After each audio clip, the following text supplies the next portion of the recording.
going to talk about finding that higher purpose for your business. A lot of people have given this some thought. Let's talk about a couple of them.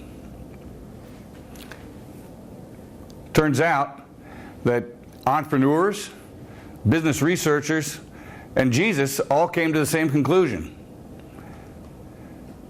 Guy Kawasaki, who was a key member of the Macintosh team way back when at Apple and author of Art of the Start, tells us that the objective is to make meaning.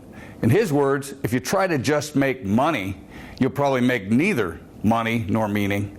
But if you try to make meaning, you have a much better chance of making both.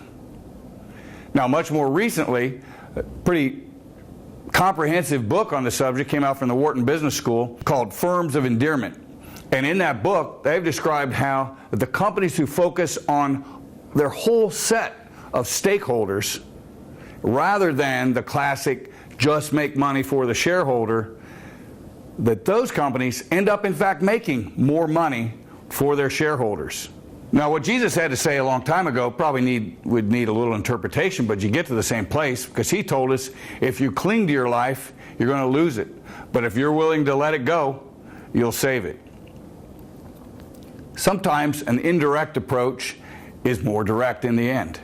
So let's talk about money a little bit and how good of a motivator it is. So in some ways, money's really good. One thing it does, it enables us to go after our purpose, and that makes it really useful. Some of the ways that I've noticed that it does that, and sometimes working with not-for-profits, when this is missing, it can be a real problem for them. They don't have a feedback loop from customers who are paying for those services, and that takes away a mechanism they have to keep getting better at what they do. So money communicates the reality that you are meeting a customer's need. They're willing to depart with it as proof. The second thing it does, of course, when you make money in the process, you get to reinvest in the ways you can meet that purpose in the future. And that includes not just buying equipment, plants, websites, but investing in the people you need to really do it with excellence. And at the end of the day, it still very, in an indirect way, allows you to fulfill what the economists say is the purpose of a business in the first place, which is to make money for the shareholders. Does so by seemingly putting it second place. But in a broad view, it's still about the maximum way to do good things with your business. But there are also some ways that money making isn't all good. And I would summarize those by saying what it really isn't very good at is giving you the ability to get to the right goals. It's kind of an unworthy goal in that way.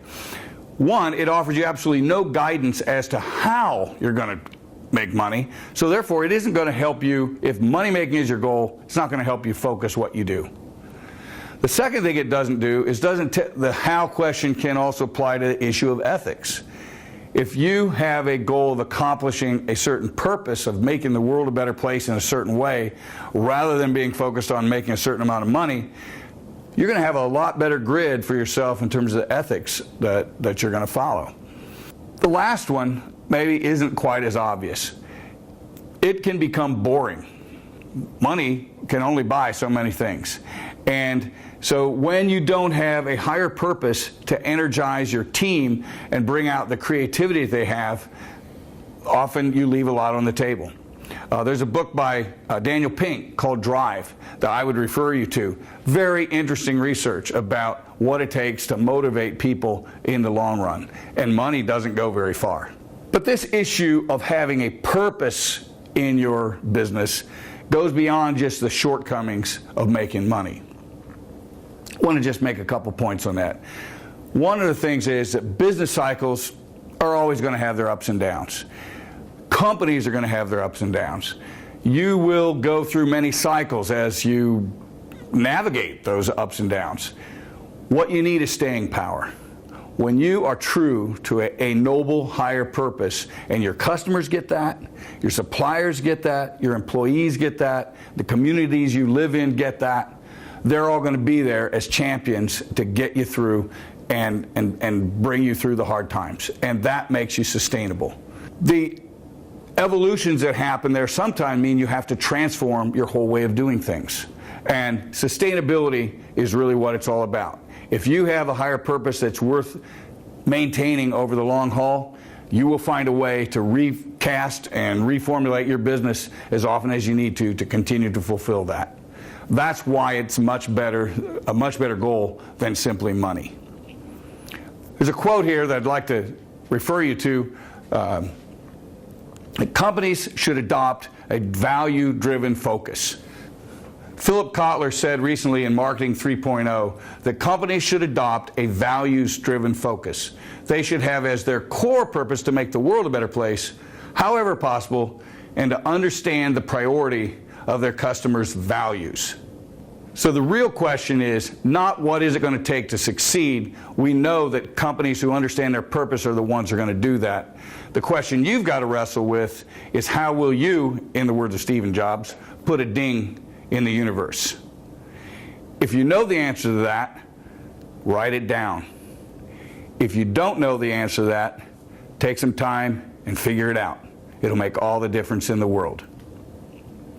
And when we come back, you're equipped with that purpose, that clear objective, and a crisp way of explaining your business in 30 seconds. We'll get started on Module 2, where we can show you how to prove that you have alignment to your customers.